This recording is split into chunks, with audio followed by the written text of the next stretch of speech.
नमस्कार, मी रुपाली.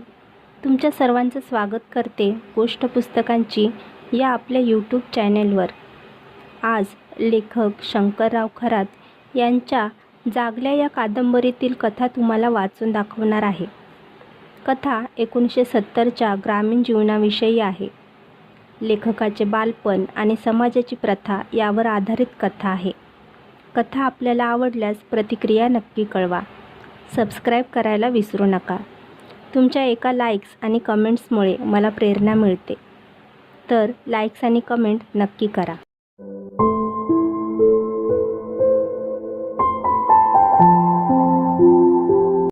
कथेचं नाव आहे आई. मी मराठी तिसरीत होतो, माझ्या गावीच. दिवस बुडाला होता. मी शाळेतून घरी आलो होतो. माझ्या लहान भावंडाशिवाय घरी कोणच नव्हतं. ती पुढच्या दारात खेळत होती. मी घरी आल्या आल्या पाटी दप्तर कोपऱ्यातल्या डालपाटीत टाकलं. माझ्या पोटात भूक उठली होती. थंड चुलीवरचं भाकरीचं टोपलं बघितलं. ते मोकळंच होतं. बाजूच्या जात्यावरची दुरडी पाहिली. तीही मोकळीच होती.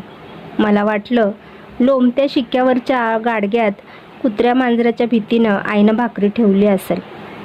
एकतर माझ्या घराच्या दाराला कवाड नव्हतं.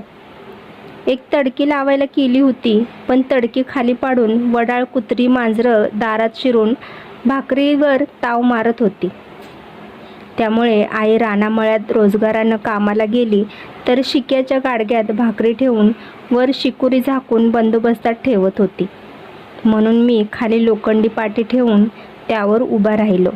शिक्क्याचं गाडगं खाली घेतलं, पण तेही मोकळंच. माझ्या तर पोटात जोरात भूक उठली होती, पण टोपल्यात, दुरडीत, गाडग्यात भाकरीच नव्हती. मला वाटलं गाडग्याच्या उतरंडीत तर उतरून त्यात बघावं, पण माझी आई उतरंडीच्या गाडग्यात कधीच भाकरी ठेवत नव्हती. मी बाहेर पुढच्या छपरात आलो. रांजणातलं पाणी करटीनं घेतलं. पोटभर पाणी प्यायलो. पोटातल्या भुकेवर थोडं पाणी पडलं.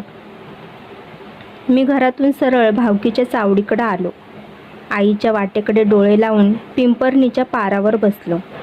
माझी आई रोजच्याप्रमाणे सकाळीच घरातलं पोटा पाण्याचं आवरून खुनाटीजवळच्या पाटलाच्या मळ्यात भांगलन खुरपण करायला रोजानं गेली होती. माझे वडील गाव कामगार महार म्हणून गावकीच्या कामाला गावच्या चावडीकडं सकाळपासून गेले होते. गावकीच्या कामात ते नेहमीच घरातून बेपत्ता असत, म्हणून मी आईच्या वाटेकडंच डोळं लावून बसलो होतो. खालच्या ओढ्याच्या बाजूच्या निवडुंगाच्या पांदीच्या वाटेनंच आई येणार होती. तीच तिची घरची वाट. त्यावेळी रानात चरायला गेलेलं लहान मोठं जित्राब धूळ उडवत वाटेनं येत होतं. शेरडं राखी गुराखी पोरं खेळत धिंगाणा करत वाटेनं येत होती. रानामळ्यात पोटा पाण्याच्या धंद्याला गेलेली गडी बाया आपल्या घरच्या ओढीनं येत होत्या. बायांच्या डोईवर सरपणाच्या मोळ्या होत्या. त्यातच बारीक नजरेनं माझी आई आहे का हे पाहत होतो.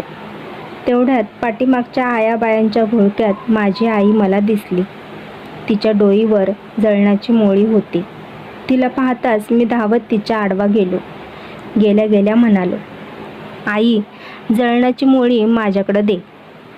नको रे बाबा, जडशीळ हाय. नाही, मोळी माझ्याजवळ दे, असं म्हणून जळणाची मोळी माझ्या डोक्यावर घेतलीच. मोळी जडशीळ होती. 2 मैल एवढं ओझं आईनं कसं आणलं असेल असं चालता चालता मला वाटलं. माझ्या डोक्यावर फक्त सफेद टोपीच. डोक्याला जळणाचं खोंबारं टोचत होतं. लागलीच आईनं मला थांबवून कपड्याची चुंबळ माझ्या डोक्यावर ठेवली. काटक्या रुतायच्या थांबल्या. आईच्या पाठोपाठच माझी बहीण शेवंताही होती. तिच्या डोक्यावर गवताचं ओझं होतं. घरी आलो. आईला बघून 2 लहान भावंडं हारकून गेली. लहानग्याला जवळ घेऊन आईनं त्याचं मुक्कं घेतलं. जळणाचं ओझं खाली टाकताच मी आईला विचारलं, आई, भाकरी आणलीस? कुठली रे बाळा भाकरी? मी रोजगारानं गेली होती.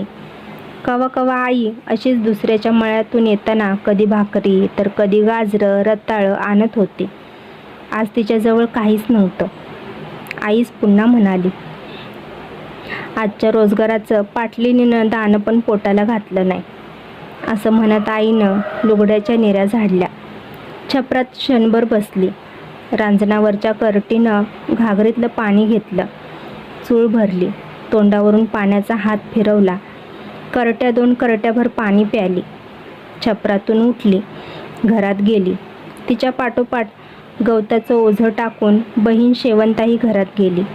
मी आईच्या पाठोपाठ घरात जाऊन बोललो, आई, मला भूक लागली, मला भाकरी पाहिजे. घरात टोपल्यात, दुरडीत आणि शिक्याच्या गाडग्यात कुठंच भाकरी नाही. भाकरी नाही रे माझ्या बाबा. कालचं दाणं उडालं. रोजगाराचं आज बी दाणं मिळालं नाहीत. आईच्या चेहऱ्यावर काळजी उमटली होती. ती क्षणभर टेकली. कपाळाला हात लावला. तिचा चेहरा चितागती झाला होता. ती चुलीकडे पाहत होती. चूल थंड होती. चुलीला आडवा तवा लावला होता. मी पुन्हा आईला बोललो, आई, भाकरीचं काय करायचं? आई उठली. उंबऱ्यातून बाहेर दारात आली. मला म्हणाली, माझ्याबरोबर चल. आईनं डोईचा पदर नीट घेतला. डोक्याचे वाळके केस पदराखाली घेतले. तरी डोईवर फाटलेल्या पदरातून झिंज्या बाहेर डोकावत होत्या. आईच्या अंगावर ते 2 रंगी तांबड्या आणि मुगव्या वानाचं दंड घातलेलं जुनं जीर्ण लुगडं होतं. अंगात चोळी पण विटली झालेली. नीट पदर घेतला. आई पुढं निघाली. मी तिच्या पाठोपाठ.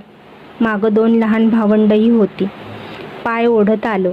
आई सरळ निघाली. ती मारोड्यातल्या तळाच्या दारात गेली. तिनं बाहेरूनच हाक मारली, जनाबाई आहेत का? कोण आहे ग? अहो, मी साऊ हाय. रामाची साऊबाई होय? आतूनच आवाज आला. हो, मीच हाय. माझ्या आईचं नाव खरं सावित्रीबाई, पण तिला मारोड्यात, मळ्यात, रानात साऊबाई म्हणत. माझ्या वडिलांचं नाव रामा, म्हणूनच त्या तराळाच्या बायकोनं तसं विचारलं व ती लागलीच बाहेर आली. का ग साऊबाई, सांचं आलीस? त्यावेळी कडूस पडत चाललं होतं. अंधारून येत होतं. हो, कामापायी आले. का ग साऊ, तू उतरलेली दिसतीस. काय करता जनाबाई? आपला नाचारगती परपंच, त्यात घरात खाणारे तोंड, मालक गावकीच्या बांधलेलं. मग मला ही पोटापाण्याचा धावाधाव करावीच लागते. मग माणसाची कळा उतरायचीच की हो. आईने सांगितलेलं हे बरोबर होतं. आईची घर परपंचाच्या ओढ्याओढीच्या काळजीनं काया उतरली होती. तशी माझी आई मूळचीच अंगापिंडानं पातळ, तर घरच्या काळजीनं तिच्यावर परिणाम झालेला होता. बोल साऊ, तुझं काय काम होतं? काम कसलं? मला वाळकं तुकडं पाहिजेत. जनाबाईच्या घरात सालाची तराळकी होती. तराळाला हक्कानं गावात भाकरी मागता येत होती. तिच्या घरी रोज टोपलं तराळकीच्या भाकरीचं तुकडं येत होतं. जनाबाई तराळीन हे भाकरीचं तुकडं रोजच्या रोज वाळवत होती. पक्क वाळलेलं तुकडं गाडग्यात उतरंडीला भरून ठेवत होती. आमच्या घरासारखंच नडलं आडलेलं माणूस हे वाळलेलं तुकडं पोटासाठी विकत घ्यायचे. जनाबाईच्या दारी येत होते. आईनं वाळलं तुकडं मागितल्यावर आपल्याला भाकरीचं तुकडं खायला मिळणार म्हणून मला बरं वाटलं. जनाबाईंनी विचारलं, केवढंचं तुकडं पाहिजेत? 1 गिनीचं. इतकं कशाला ग नेते साऊ? आज रात त्यात जाईल आणि उद्याचा दिवस ते पुरल. जनाबाई घरात गेली. आतून गाडगं आणलं. गाडग्यात भरलेलं तुकडं दारात ओतलं. 4 पैशाचं भरल एवढं. आईनं ते वाळलं तुकडं आपल्या ओटीच्या पदरात नीट घेतलं. फाटक्या पदरातून सांडू नये असं. मी लागलीच आईच्या ओटीतून 2 तुकडं घेतलं. त्यातले एक तोंडात टाकून दाढेखाली घेऊन फोडू लागलो. माझ्या पोटात आग पेटली होती. दारातून आई निघताच जनाबाई आईला बोलली, अगं साऊ, हे पैसे कवा देणार? शनिवार बाजारात गवत काडी विकल्या पहिलं तुमचं भागवीन.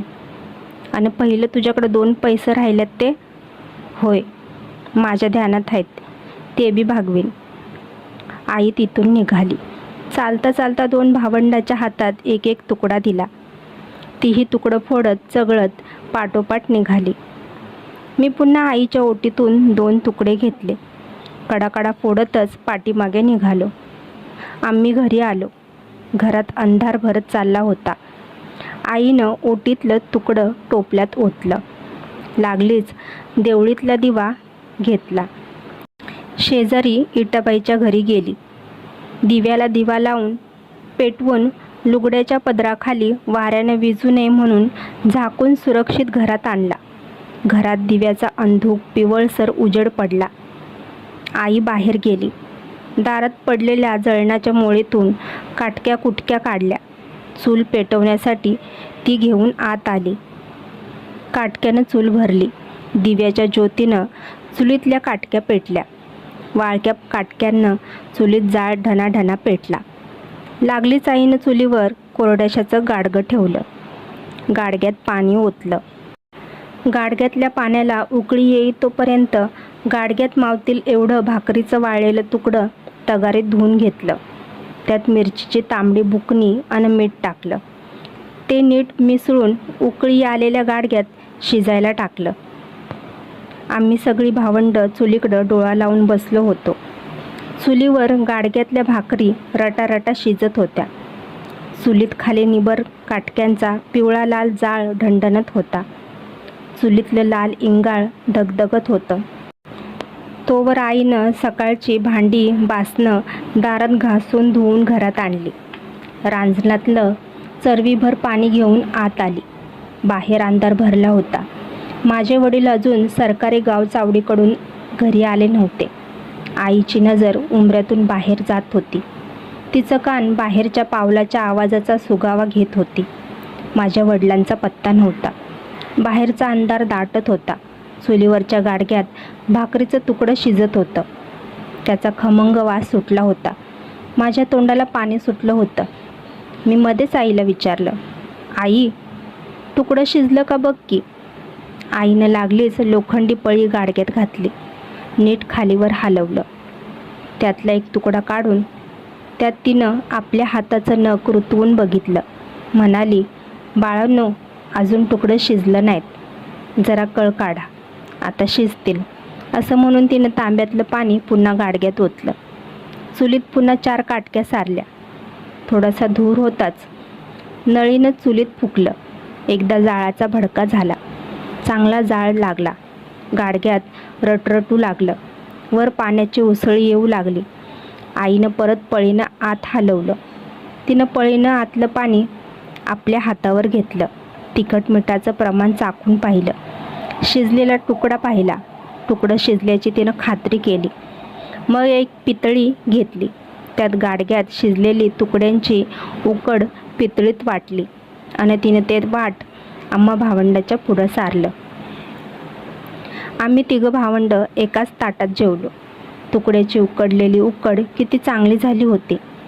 पोटात उठलेल्या भुकेच्या डोंब्यात ती फस्त झाली. मोठ्या चवीनं मी पोटभर जेवलो. वर अर्धा अधिक तांब्याभर पाणी प्यालो. पोट भरले. आईनं आमच्यासाठी खाली वाकळ टाकली. त्यावर 2 भावंड कलंडली. मी मात्र वडिलांची वाट पाहत बसलो. आई पण. माझी बहीण शेवंता, तिनंही आमच्याच ताटात वाढून घेतलं. खाऊन रानातल्या कामानं दमल्यानं तिनंही गोदडीवर अंग टाकलं. माझ्या आईचं उंबऱ्याच्या बाहेर लक्ष होतं. तेवढ्यात दारात पावलाचा आवाज झाला. माझे वडील उंबऱ्यापुढं छपरात खाली टेकले. का हो, तुम्हाला रात झाली? काय करतेस? ते गावकीचं काम आपल्या जीवाभोवती फास लावून बसले की. ते खरं, पण आज रात झाली. वरचा अंमलदार आलाय ना. गावकीच्या म्हाराला थांबलंच पाहिजे. त्यात पुन्हा जागल्याला परत गेलं पाहिजे. असं वैतागत संतापानं वडील बोलत होते. हे मलाही समजत होते. असं बोलून ते आईला बोलले, अगं, रातच्या पोटापाण्याचं काय केलंस? मला तर गावकीच्या कामाच्या रागाड्यातून दुसरं काय काम करायला सवडच झाली नाही. दोघांच्या दारात गेलो, पण त्यांनी काय केलेल्या कामाचं दाणं पोटाला घातलं नाही. काय करायचं काम करून? पोटाला दम नाही. आई गप्प होऊन ऐकत होती. गावकीच्या कामाबद्दलचा संताप, चीड मी नेहमीच वडिलांच्या मुखातून ऐकत होतो. आई पण नेहमीच चिडून बोलायची, जळू द्या तुमचं ते गावकीचं काम. घरादाराचं वाटोळं व्हायला लागले. पुन्हा वडिलांनी विचारलं, पोराबाळांच्या पोटाचं काय केलंस? आणलं तराळाच्या घरातून भाकरीचं तुकडं, ते उकडून त्याची उकड करून घातली पोरांना.